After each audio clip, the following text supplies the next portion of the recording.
Hey, Amy. Yeah, Juan. Give me that beat. It's Baseball Shangri-La with Amy Cuevas and Juan Ramirez.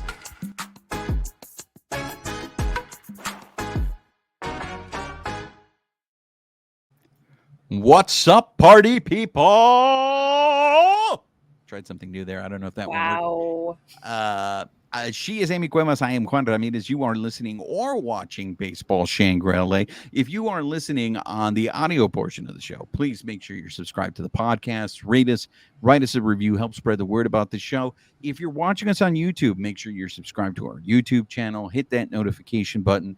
Give us a thumbs up. Leave us comments. We love engaging with you. And most importantly, make sure that you are following us on social media, on X at BB Shangri-La, on Instagram, YouTube, and Twitch at Baseball Shangri-La. Amy, ¿cómo estás? What was that like I wanted to shake things up for the postseason? Like, what was that? Yeah, it was me trying to be like exciting, but honestly, I got thrown off because when I went to go hit our theme music, I got this new pop-up video that the message that I normally don't get, so it kind of like threw me off, and so it totally threw me off my game. But yeah, I'm totally gonna go with what you were saying. Yes. Only because, and we're gonna get into it because look, I know we're just counting down, waiting to see who the Dodgers are gonna play. The Dodgers not only when we last left you, the Dodgers won the division, the Dodgers became the number 1 seed. But I am running on a high, Amy, because you and I were at the clincher. And on our last episode, I said, that Amy and I, we might have a chance to be attending the clinching game for the division. And we didn't go as what foreshadowing was that, especially with that Tuesday game where the triple play kind of like took a little bit of wind out of some people's sails, and then but you know what? Thursday happened exactly how it needed to. Like that was the perfect game. Like us out in the pavilion, like we had people that we had listeners come up. Like it was the perfect game. It was the perfect way to end the regular season at home. And we're going to get into all of that, but I do want to just comment a little bit on what Amy said. So we went to that game not as members of the press, okay? We went to that game strictly as fans. And so we put, if you guys are following us on social media, this is why you guys need to make sure you're following us on social media, because Amy and I put it out there that we were out in the pavilion. We had swag. And if anybody who listens to Baseball Shangri-La was in the stadium, they should come out and join us in the pavilion. And not only so we had a few of our listeners. So I want to give a shout out to them because we had a great time hanging out with them. Oh my, I think that energy carried us into that game, but that just the time that we had before the game, I was already grinning before it even started. Yeah, we had a great time. So the first person that joined us was Hillary. And Hillary is a day oneer. She has been listening to us since we started this show. So it was great to have Hillary there. And Hillary brings her own spice and sabrosura to the element. And then the Mr. Raider himself, the ghost of Al Davis. To be fair, I took a picture of you and I sent it to him and was just like, look, Juan exists. Because you have not been at a game that I have been at when Philip Lopez was there. Exactly. So Philip Lopez and his beautiful wife, Jessica, joined us. And we all had a great time all hanging out there. And what was great was when we started posting on social media, look who's joining us, then we had some of you other listeners sending out message to us. So Ed, if you're listening, I want to give a very strong shout out to Ed, who's been a great supporter, not only of this show, but, in other past incarnations, Ed has been a supporter. So Ed, thank you very much for listening to the show. We would love to be able to do that again, maybe in the postseason. I don't know, but next year we would love to be able to hang out with you guys, the listeners, and just talk baseball or hang out at the stadium. I mean, it really was a really fun time, right, Amy? I think the vein in Juan's forehead only popped out once when Philip Lopez reminded us that it's only baseball. It's just baseball. There we have it, ladies and gentlemen. Just under the 5-minute mark in the show. That's baseball. We have our first That's Baseball reference. And yes, Amy is absolutely right. So, Amy, I don't need to say this. Everybody knows this. Amy is the star of this show, right? And so we're at Dodger we are co-pilots here, sir. We're at Dodger Stadium, and Philip Lopez, of course, is just saying what all his favorite parts of the show are. And it's all Amy's bit. Those are all his favorite parts. And in particular, he goes, I love it when Amy hits you back with it's just baseball because you don't have a comeback for that. And I can tell that you're just sitting there just simmering. And I'm just like, you know what, Philip Lopez, you need to slow your roll back. You need to slow your roll. When your eyes slowly roll back into your head. Yeah, you can't hurt me, man. I'm a Raiders fan. There's nothing you can do to me. Raiders. It was a good time though, and we stayed till the end. Normally, I have to work in the morning, and did I pay the price the next day? But we stayed to watch the celebration on the field, to watch the celebration in the locker room on Dodger Vision, and it was funny because the in-stadium hosts were like, "Guys, don't go anywhere. Make sure you're here celebrating," and then security kicked us out, and we were like, wait, but they said. Yeah, exactly, man. We stayed as long as we could. And honestly, it was just that feeling of being in the stadium. And I think I saw reports we haven't clinched at home since 2018. That's so correct. This was the first time we all got to be there and just I don't know. I'm sure everybody curious in the comments, let us know how you guys were celebrating when you found out, because I'm sure some people may have been at sports bars, at home, celebrating with friends. Let us know, because I go to a lot of games by myself. I love the game, but it's always better when you have your brethren there. And so having Juan on one side and my best friend on the other, it was the best way to end the regular season. And then getting to see Philip and Jessica, I haven't laughed that hard in a long time. It was good. And I will say this, guys, I was a victim of not only the Kike, the unofficial Kike fan club, but apparently there's an unofficial Andre Ethier fan club. And I felt the wrath of both of those fan clubs in this game, because if anybody listens to the radio, there is a commercial that Andre Ethier is doing right now. And Jose Ayala, you can't call a base running blunder because I'm calling it literally saying, I don't know if it's for the Norgay or if it's like La Superior. But he's doing this commercial on radio for a supermarket, right? And it's to celebrate Latin. What is it? Is it now Hispanic Heritage Month? Is that the official? I've seen Hispanic Heritage Month. I've seen Latino Heritage Month. It's us brown people. Yeah, it's our month, ladies and gentlemen. We get 1 month a year, and this is our month. And what I love is that they do it in the middle of a month. It runs from one middle of a month to the other because they know that, especially as Mexicans, we show up late to everything. So I think it's great that they gave us a 15-day. I think it starts on Mexican Independence Day, but okay, that's maybe one logical. I don't know if that's why, but sure, whatever. Sure, it I don't runs on understand why you got to bring facts into this. Okay, I thought my version of the story was pretty. good. Yes, you're right. You're right.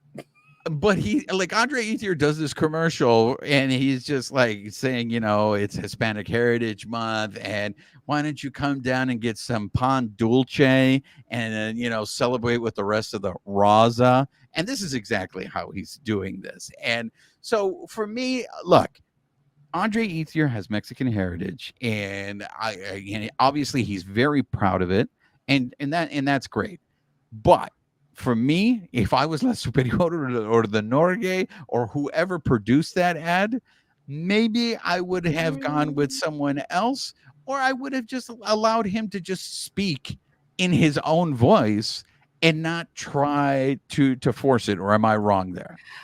So as somebody who suffers from the Selena effect of never being Mexican enough for the Mexicans and not being, I'm not white, but not being white enough for the white people, I feel that because for a long time, I think we've had this conversation before on the show, I Americanized or I Anglicanized how I spoke about things. And I grew up saying things like carne asada. We didn't grow up speaking Spanish because my grandparents did not teach it purposefully. And so my parents lost it. But it's something I've struggled with. So if maybe that's how he feels more comfortable, because I don't know, that's where for me I'm like, everybody has their reasons. There are certain times where I will code switch and I will say tortilla instead of tortilla. So and I struggle because I know my accent isn't as good as a native Spanish speaker, so I'm very insecure about that. So maybe that's something he was feeling. Maybe that's where I get kind of in my head about it because I'm like, oh, code switching is really hard. Well, look, I don't have a problem with the the code switching. The only real issue that I have with it is that he said dulce. I don't know anybody who pronounces pan dulce as pan dulce. To And me, maybe it he sounds was Italian. nervous, like, because again, these guys aren't public speakers by nature. So while he has been on like some of the post game shows and whatnot, maybe he just got nervous and they were like, all right, one take, let's go. And it's like, well, I really would like to say dulce. Can I? Exactly, and this is why I want to be clear.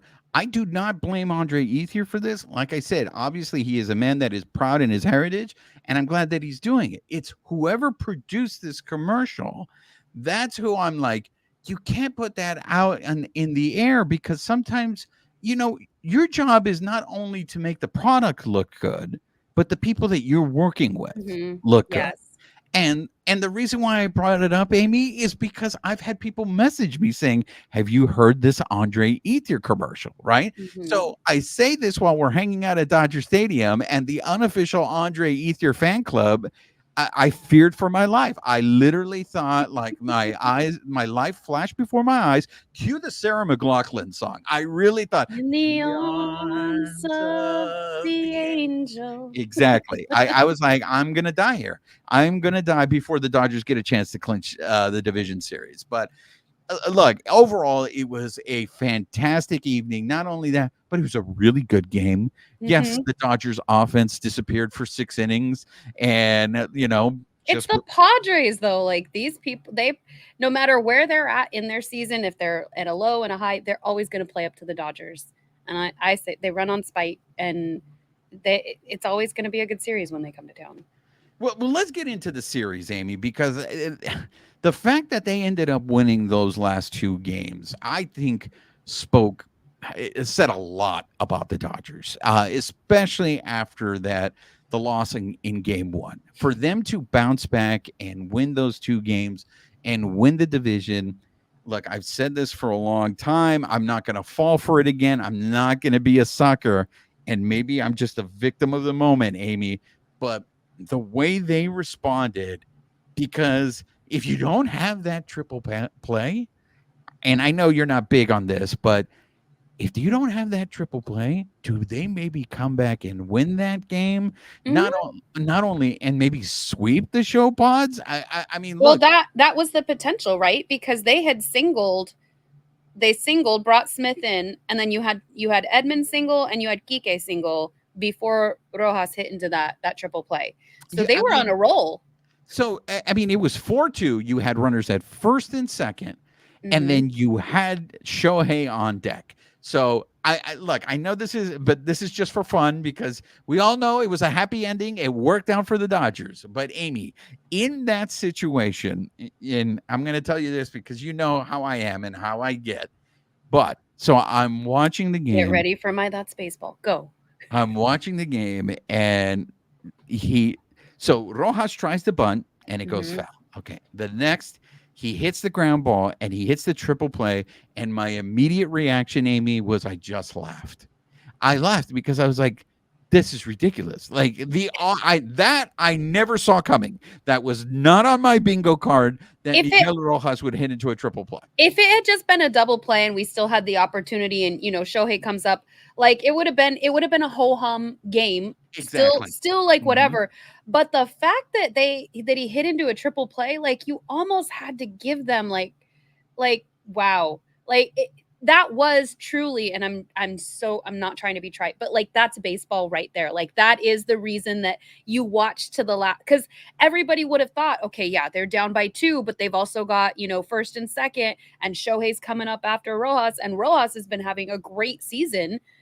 And then that, like, what is the one thing that wouldn't be on your bingo card? A triple play. And it's like, did I just see a triple? That's how we look. It was almost like slow clap. Way to go. Like I said, I laughed. I went upstairs and my wife asked me what happened, and then I started doing. And apparently, Amy, and I don't know, you tell me, because I know sometimes you get to observe from afar when you see me having a conversation with someone else. But apparently, I come off as angry whenever I talk about the Dodgers. So I'm telling her what happened, right? And I'm just like, I don't understand why. And she literally just stopped me halfway and was just like, I don't want to hear this. Why are you getting so worked up about this? Why are you so mad? And I'm like, I'm not mad. I'm just telling you what happened. But apparently, I come off very aggressive when I'm talking about the Dodgers. It's your tone and your word choices. So, and it's something that I've struggled with in the past, because my best friend, like we were joking about this on Thursday. I have been where you were at, where like there were times where I would just get frustrated with the team, and then my friend we had an intervention, and like she kind of kickstarted my that's baseball perspective, and I enjoy it so much more than I had in the couple of years where things went downhill.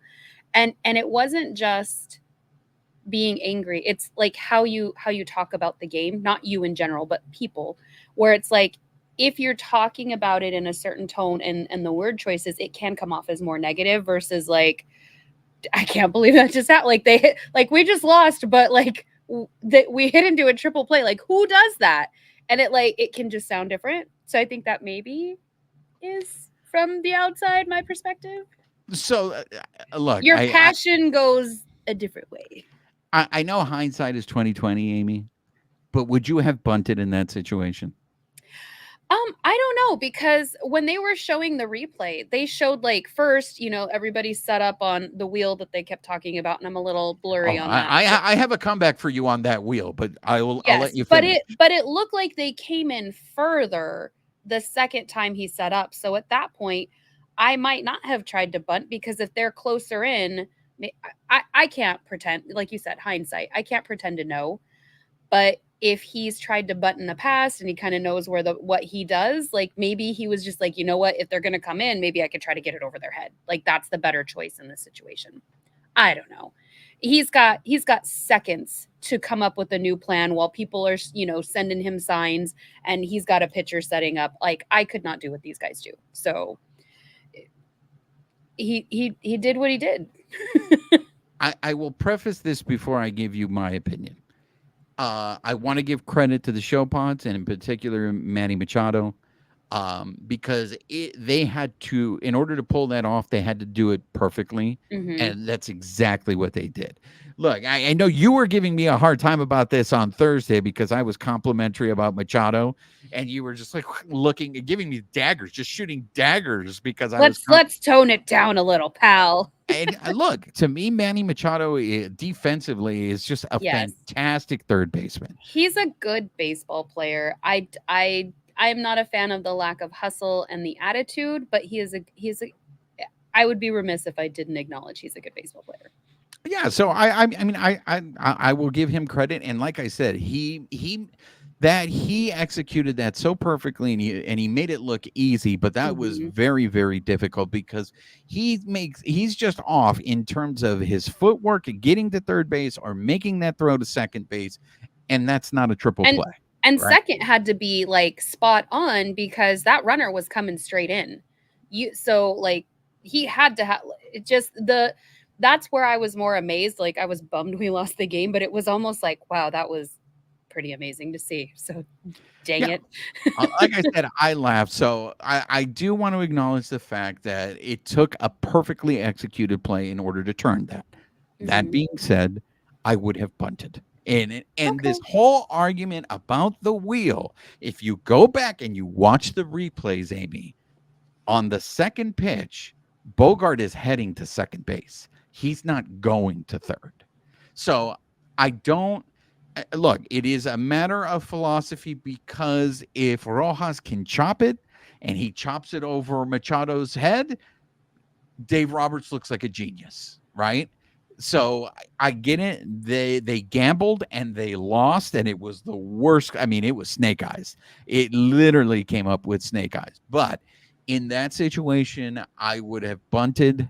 You would have had second and third with one out, and this man is on fire. And even if they wouldn't have pitched to him, if they would have put Shohei on first, you have the bases loaded with Mookie up there. Now, Mookie has shown recently, I mean, go back to Anaheim, he says, hold my beer in those kind of situations. But like you said, if you have the bases loaded and one out and Mookie ends up hitting into a double play or he pops up, it's one of those like, oh, well, you wouldn't have drawn it any other way. That's what you wanted. You wanted your superstars up with a chance to tie the game, maybe even take the lead. But the fact, the real issue that I have with it is this, is after the game, did you see the interview with Miguel Rojas? I've seen so many interviews in the last week. Refresh my memory. So Miguel Rojas is up there, and you can tell he's really down, but he's taking accountability for it, and he's out there and he's saying, he let the team down. And I get it, because people will be like, well, Juan, he had one job and he didn't come through for the team. I was like, I get it. But why does Miguel Rojas have to be held accountable for doing something that the team asked him to do, when meanwhile, cut to the press conference with Dave Roberts, and there's no accountability there? And that's what made me feel bad, because it's like, well, wow, the players have accountability, but the managers or the front office, they don't have the same level of accountability as the players. And I get it. Life's not fair. That's the way it is. But I felt bad because, obviously everybody's caught up in the moment with the triple play. But I was like, here's Miguel Rojas. And we've seen it before. We saw it with Andy Pages earlier in the season. We've seen players come out there and they take it, the accountability. And you don't see the same from the coaching staff in the front office. Oh, now you're giving me your pensive look. Come on in. What if we lived in a world that, like, I'm not saying we don't need to have accountability, but what does it get anybody? Okay, so Miguel took accountability and Dave didn't. What did that do for you? Did it change the outcome did it like scrub the triple play? I guess like when you know what it would do for me, Amy, and this might be wrong anyways. It might give me a sense of hope and glimpse that they've actually learned from the situation. Because in the you don't think that they learn whether they account for it to the media or not? I don't know. You don't that, like, well, if I didn't take accountability, then whatever baseball homework I'm doing for tomorrow, it doesn't matter. Like, I guess to me, I personally, like, media wise, I want to hear more personal humanity stories of these players, of the game. Like, what were you guys thinking? I don't want to hold them accountable for stuff they can't change. Because that's okay. You hit into a triple play. Like, God, that sucks. Like, I mean, but hey, like, dude, and that was a pretty badass play. Like, to me, the accountability isn't exciting. If I could do away with that in the game, I would. I don't care about it. It doesn't do anything for the game before or after the fact. I don't need Dave Roberts to come back the next day and be like, I didn't take accountability for that last night. Let me just back up real quick. And yeah, I probably could have done. I don't care. That game's over. So for me, like, tell me something about the game that I wouldn't know or we wouldn't know as fans, because I watched the game. I already saw it. I'm sure he feels bad. The accountability piece doesn't matter for me. Now, if they go through a whole season and, like you said, they're not learning from their mistakes, and every time Miguel Rojas is in that situation, Dave Roberts calls for that, or they let him make the decision himself, and he does the same thing every time, okay, yeah, we have a problem. But if they're holding each other accountable in the clubhouse, I don't necessarily need to see that in the media. It doesn't matter to me. And that's where you and I just have different opinions on what we see after the game. Look, Jerry Hairston, again, he's my favorite. Your spirit animal, I know. He's my favorite guy on that post-game show, and he looked like he was pissed right after that game. And what did that do for him? and he's the one that said, you hope they learn from it. But Hairston was the one that was adamant that you bunt. Even Nomar was saying that you bunt.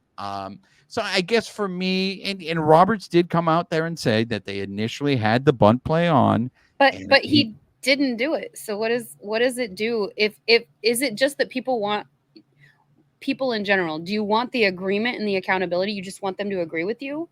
Because it's, even if they do, it's still not going to change the outcome of the game. He didn't bunt.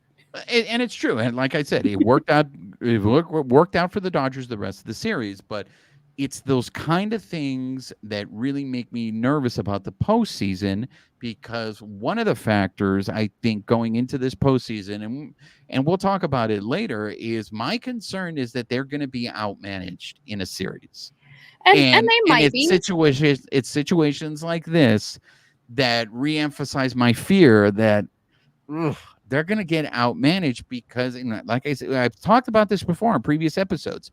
The game speeds up on them, and that was a moment to me that felt like we were overthinking it, like we were trying to show Sure. everyone look how smart I am. I'm going to trick you. Well, do you think that comes from all the pressure the fans and the negative comments and whatnot might contribute to that? Like, because I'm gonna put a pin in that, because I think my answer to that is gonna tie into something we're gonna talk about in our next episode. Yeah. But go ahead, continue. I would say this, because I know a lot of people are worried, like, how is that going to play out? First of all, nobody has cracked the postseason code ever. So whether it's us and over managing, under managing, thinking too much, using the eye test, not using stats enough, nobody's cracked the code. Nobody has moneyballed the postseason. I would just say this. You and I do, and you're probably not going to be able to see it because of the angle of the thing. We do so much prep for this show. That's not even coming close to what these guys do before every game. So when it comes to accountability and like, God, I hope they learn from this and use this in the postseason, you don't think they're watching tape. They're like, the stuff, even they were talking about in one of the articles talking about Shohei's personality. It was either LA Times or The Athletic, of like, he can goof around, but then he's sitting there with, McCullough, and they're going over some of the iPad stuff on the pitchers for the next day and how he's going to attack it, how he could potentially steal bases. So to me, I don't worry about that stuff, because these guys aren't just sitting in the clubhouse twiddling their thumbs, playing thumb war, rock, paper, scissors. They're putting the work in. And again, that's probably going to go to something we're going to talk about in our next episode. But like for me, I'm going to watch the game and I'm going to enjoy it. I'm not going to be happy they hit into a triple play, but I'm also going to be kind of awestruck that, like, dude, I just saw a triple play. Like, it was pretty amazing. I mean, it was a brutal ending. Some might even say baseball isn't boring. Oh, I see what you did there. I see what you did. You are very good. You did. You. It was a brutal way to end the game. And not only that, but it cut the lead to 2. But maybe that's what they needed, though. Maybe they needed that kick in the pants. Well, I was very curious to see how they would respond to it. And game 2 in that series was another very close game. And they came through. And it was very encouraging. And then for them to do what they did in game 3, after that devastating loss, another close game, and look, give your flowers to Walker Buehler. I mean, look, I was in San Diego earlier in the year. It was Mother's Day when he was pitching against the Show Pods in San Diego, and it looked like he was pitching home run derby. They were teeing off on him. And it was that one bases on ball that the Show Pods were able to go ahead and cash it in. But that's it. That's the only run he gave. So I was very impressed with his outing. It was a big game, and this is what this dude has. He has the reputation of being a big game pitcher, which is what he said after the game. He confirmed, like, this is what I live for. And maybe that's what he needed to give him that boost of like things kept kind of clicking, but kind of not. Maybe this was it. This is the fire he needed. It would be the most baseball thing ever, especially with the regular season that he's had. Oh my God, was that adjacent to That's Baseball? Was that like I don't want to steal your shtick, okay? I don't want to steal your shtick, but I will say this: if he goes on a huge playoff run and somehow he just turns into and look, I'm not getting greedy. I'm not expecting him to go out there 5 innings and only give up 1 run. But if Walker Buehler does that, I mean, it's going to be great for him because it probably means he's going to get paid next year because based on his postseason performance, and it's going to help the Dodgers. But if you think about it too, he went, how many innings did he go? He went 5 innings, and he kept them pretty like to that 1 run up until that point. And that's exactly what the Padres did to the Dodgers. because Musgrove, like, we could not like make it work with him. And then we got into the bullpen, and then it was like, all right, game on. Well, and the thing is that big home run by Will Smith to tie the game off of Musgrove that got Musgrove out of the game. Out. Now, what was really encouraging for me, Amy, and and that was that walk that undid him, because that's what gave us the 2. Well, not only that, but for me, I've always been concerned in the fact that they are so dependent on the home run to score runs. Yeah. But after they tied the game at 2, the rest of the 3 other runs they scored in that inning were the kind of scoring that I think you want to see in the playoffs, where they're just passing the baton, they're moving. Go ahead, dare I say small ball? But it wasn't even small ball, because they weren't bunting. What they were doing is they were putting the ball in play. It was contact, and it leads me to this. And we lucked out with that catcher's interference on Pages. Yeah, finally we got one on our side. But I will say this. Look, I am very...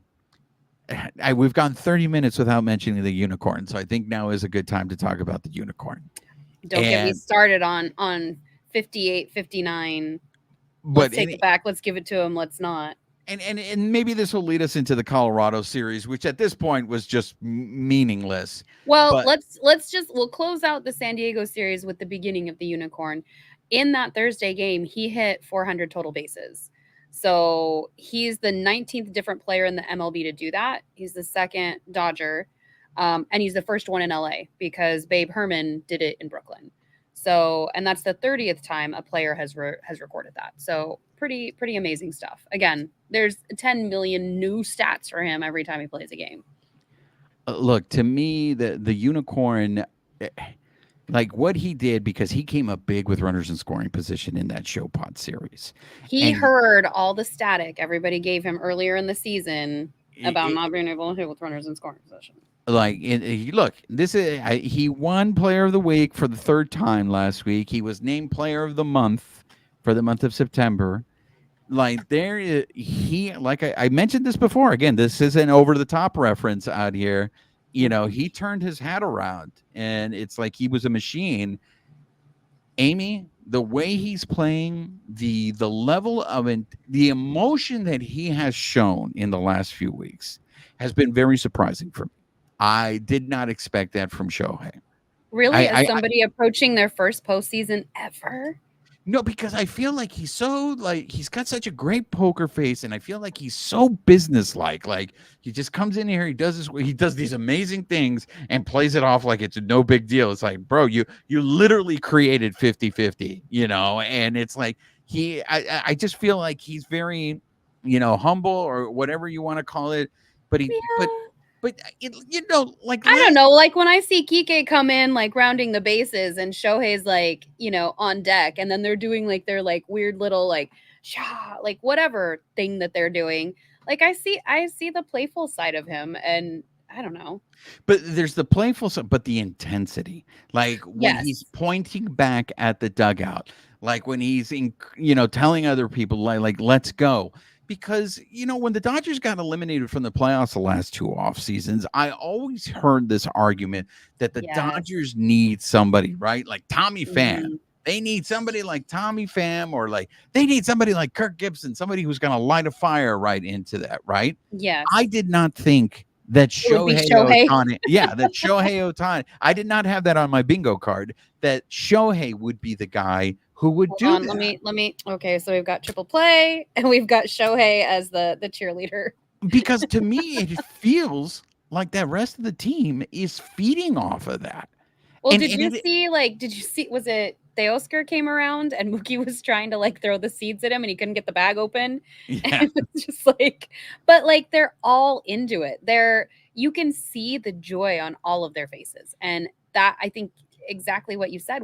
That's all we heard in the last 2 seasons was like, they're too polite, they're too businesslike. Well, I think they're having fun now, and I think it's also nice because we as fans, maybe they as players too, have been spoiled. This is our 12th postseason, like straight. You kind of get used to that. You have somebody, they're looking through the eyes who's not just a rookie, but they're looking through the eyes of somebody who has wanted this for the last 6 seasons, and he's finally getting it. And I think that's amping them up too. Like, you get to see it with fresh eyes, and it's not just like, well, yeah, of course we're going to the postseason. And it's that, Amy, that is giving me pause, because for me, I was very concerned. I was like, I don't see how they can overcome these injuries, because I mean, these injuries to their as we have the best record in baseball, right. We are the top seed. So for everybody out there that was like, oh my God, the Dodgers, and it's like, best record in baseball. This is the 3rd time in 5 straight seasons. This is the 4th time with Dave Roberts as a manager in his 9 seasons managing. And it's like, we beat out the Phillies, like, injured. We limped across and we still led the league. Like, come on. Yeah, but the playoffs are a completely different animal, because you're facing the best of the best. But I would say, don't project into the future, like, kind of like with his hitting 40-40, hitting 43-43. Like, let's enjoy the moment for what it is before we borrow problems from the future. Like, yeah, you know what? We may get knocked out in the first round. Hell, we may even go all the way to the World Series. We don't know. But right now, until this wild card season or wild card series, all of these are played out, we have the best record in the league. We ended the postseason with the best record. Like, is that not a good feeling? Even despite the injuries? Or does that just not matter? No, it's a great feeling, and that's what I'm saying. Is it's such a great feeling that it's got me thinking, okay, I don't believe that one person can carry you in baseball. I just don't think it's possible. But the way he did that with us in 2020 when he came over, like, I feel like he carried a lot of that, even though it was a shortened season. He brought a lot of that fire to the team that carried us through that World Series. Well, that's what's getting stuck in my head, Amy. It's like, what if Shohei ends up having a postseason like Corey Seager had in 2020? Could that be enough to overcome the injuries that this team has to starting pitching? Like, for me, it's like, is the greatness of the unicorn something that I'm, as much as you guys know, I've been complimenting him this whole month, just going, this guy's amazing. This guy's amazing. And I'm like, but as amazing as this guy is, there's no way that he can single-handedly carry a team to a World Series championship. But there's your oxymoron right there. Like, he can be a fire starter, but it's a team. He's not going to carry the team. Drew Barrymore? No. All right. No, I was going more Prodigy, but song. But I'm sorry about the movie Firestarter. No, nobody. Look, you're the B movie queen. How do you've never seen Firestarter? I may have. I probably blocked it out if I have. All right. Drew Barrymore as a little kid, she starts fires. It's based on a Stephen King novel. Oh, geez. Okay. No. All right. Segue. Tangent. No, I'm just. You guys see that car wreck right now? I just totally sidetracked the show. Go ahead, Amy. Whew. Let's get this back on track. It's a team effort still, though. He's not going to go much like the Warner Brothers or the Acme cartoons. It's not going to just be him out there hitting for everybody. This team does it as a team effort. Same as, Will Smith getting that 2-run home run. Baez getting catcher's interference. Hey, great job, guy. Like, just Taylor and Barnes, like, carrying that last game. We didn't need to win it, but it was, it was helpful. Like, it's still a team effort. He may light the fire under everybody's butts, but they still all got here collectively. Look, yeah, you mentioned something, so I want to take the time right now to give this man his flores. But Chris Taylor ended the season hitting 205, ladies and gentlemen. Give this man credit. He ended up above the Mendoza line after the horrific start that he had to the season. Give the man his credit. And with the injuries, there's a couple of injuries that I want to mention before we wrap up with the Colorado series. Kevin Kiermaier, he ended up dislocating his finger right on that slide. Yeah, he did. So if he is out, look, Chris Taylor is going to end up playing a bigger role in the postseason roster. And hopefully, look, this is encouraging. Look, the Dodgers ended the season winning 5 out of 6. Did you see that? Speaking of injuries, Kike was at first base and there was like they were trying to throw him out and that ball like tagged him in the butt. again, that is why I love the fun in the game, because you see the ball hit him and he's just like, oh my God, like totally hamming it up. But it's like, those are the that things. was totally for the Kike Unofficial Fan Club, because that picture that got posted on social media should be hung in a museum somewhere, because I it didn't is see funny the that you picture. made I the only saw the video. You're going to have to send that to me. I'll send you the picture. It's so funny because when you look at the picture, you hear the sound effect that you just did Because right I now. only saw the video like after, like I saw the play and then I saw the video after the fact and was like, man, I love this guy. Like he just brings so much fun to the game. It just, yeah. It I'm looked going to have like to send that to Shutterfly and get it framed. I'm gonna say yes, you should, because I see that picture and that's what I hear. Because he got hit in the pompis. Look, another injury that we haven't talked about that is huge, and that is Federico Freeman. And we were at the game when it happened. And We look, were like, maybe it's not that bad. And then somebody pulled it up on social media and it's like 90 degrees. And it was like, oh yeah, that was bad. well, look, before I saw that picture where his ankle was perpendicular to the ground, I was just like, I thought he had messed up his knee with the way he went down. And I was like, oh no.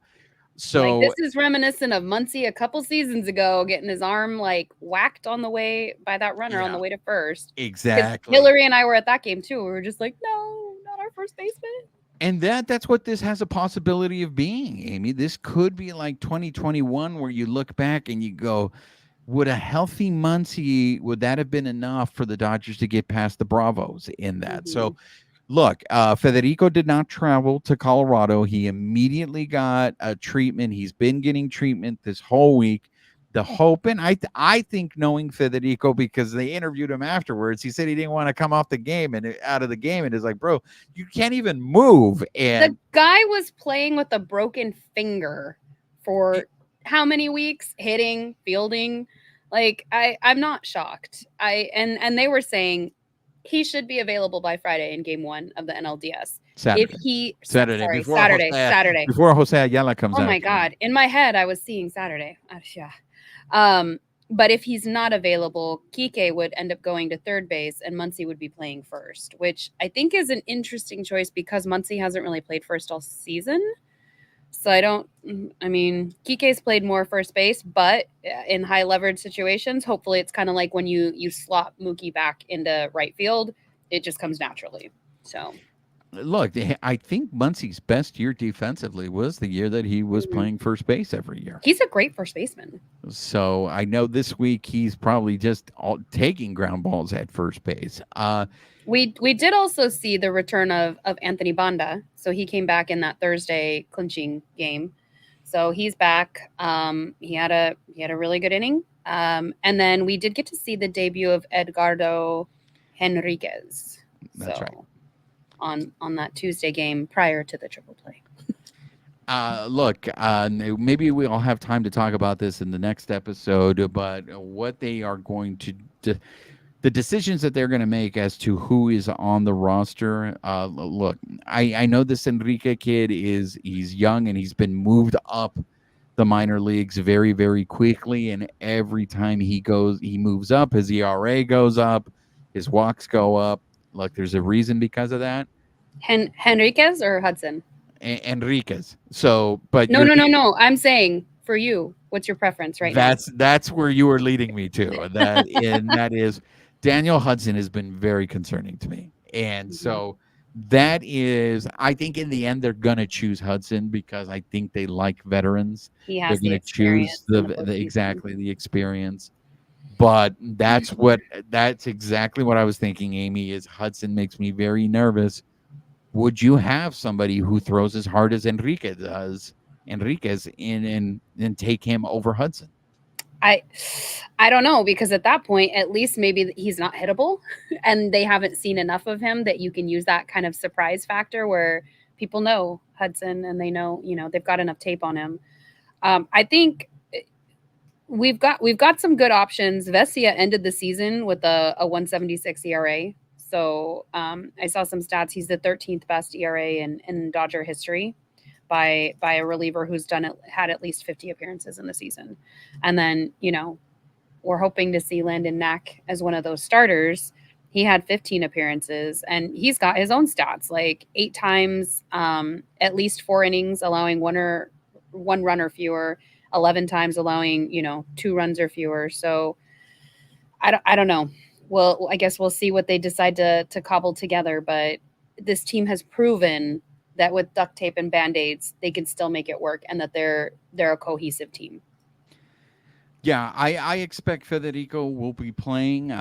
My concern is how much his mobility will be affected by that ankle, especially on the base pads.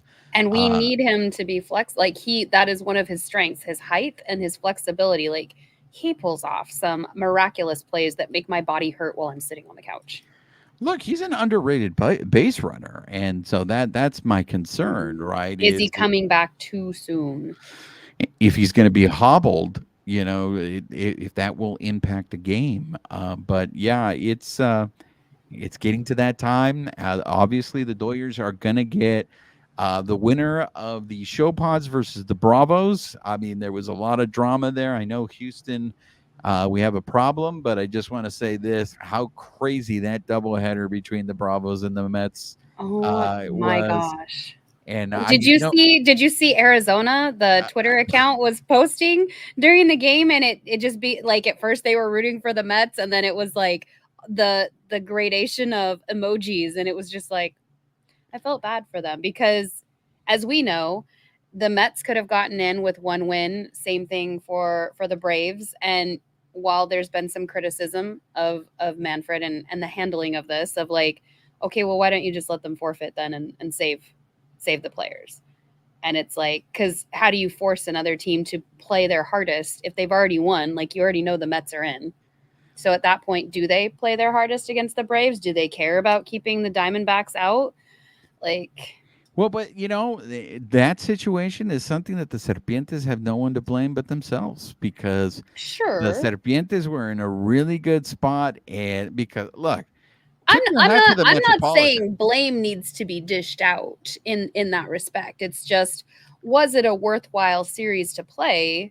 Yes, the Diamondbacks had every opportunity to win at least one more game during the season. Yeah. That goes without saying. That's baseball. But if your teams playing the doubleheader are in a position where they literally just have to win a game each, what incentive is it for the team that wins first, in this case the Mets, to play harder and burn through their players that they're going to need in the wild card the next day? Like that, like, there's no logic to it at that point. Yeah, you just can't put yourself in that kind of position. You want to be able to control your own destiny, and unfortunately the Serpientes didn't put themselves in a position where they could control their own destiny. And that's what sucks. Social media account made me sad. Yes, the social media game, not only them, but to the beloved White Sox, their social media game stepped up towards the end of the season. Those were the winners of those teams. Those were the winners. But so the Doyers are going to get the winner of the Bravos and the Show Pods. Whoever comes out, I think, is going to be it's going to be a great series. If the Show Pods come out, I think it's going to be must-see baseball, because it's going to be fresh in their minds what the Dodgers did to the Show Pods at Dodger Stadium. But the Dodgers definitely have in their minds what the Show Pods did to them 2 years ago. So I think it's going to be great. I personally, I would like to see the Show Pods and the Dodgers go at it, because I just think that's going to be excellent theater. Excellent theater. I feel like you're setting yourself up for like some extra angst. And we know how you deal with that. Well, it's the playoffs, right? You got to earn it, right? I mean, it's going to be the ultimate revenge tour, right? You take out the Show Pods, you end up winning the World Series, and then you're going to shut up a lot of people who say the Mickey Mouse ring, or who say that 2020 World Series is not legitimate. So it always makes me laugh, because nobody else won it over the Dodgers. Like, oh, where's your Mickey Mouse ring then? Oh, exactly. Wait, that's right. All I'm saying is, crime is the disease and the Dodgers are the cure. So I'm putting that out there. Let's end on this. So Shohei did end up in that one game getting 2 stolen bases. One got taken away for a balk. Yeah. So he ended the season I think it was 54, 59, 50, 55. Hold on. 54. He hit 54 home runs. Yes, it was 54 and 59. So he's had the first 50-50 season in MLB history. It's his first playoff berth. It's his first career division title. He's got a career high in runs, doubles, stolen bases, RBI, hits, home runs, 400 total bases. He's got the franchise record in single season home runs. Like, that's not even doing him justice with the rest of the other stats. But the guy's killing it. He is. I'm very excited to see what he does in the playoffs. Like I just can't wait to see, because if he goes nuts, I mean his legacy. I don't think it's fair to say it'll be cemented, because he still has a lot of years ahead of him. He's got 9 more just with the Dodgers alone. You've got him with this breakout Dodgers season. You've got Mookie, who went from second base to shortstop to right field. He was injured for 45 games and still has a stellar season. You've got Freddie, who has battled through injuries but is still managing to contribute. Teoscar, good grief. I really hope we extend him. Like, he had like the opposite of his season with the Mariners last year. And then my 2 favorites, you've got Kike, who got glasses and all of a sudden became like a totally different player. And then Miggy Rowe, who has had some setbacks injury-wise, but I know he has that groin or that adductor injury right now. But like, who thought he was going to be getting the majority of the playing time at shortstop after Mookie? Like, the guy has been a stud this season. He ended the season with a 283 batting average. Like, just these guys are great, and that's not even the whole team. Like, that's not counting in Muncy and Edmund and Kiermaier and all these guys' contributions. Like, these guys, I feel they deserve to have the best record in baseball, limping across or not with the pitching. Like, everybody put their heart into this season.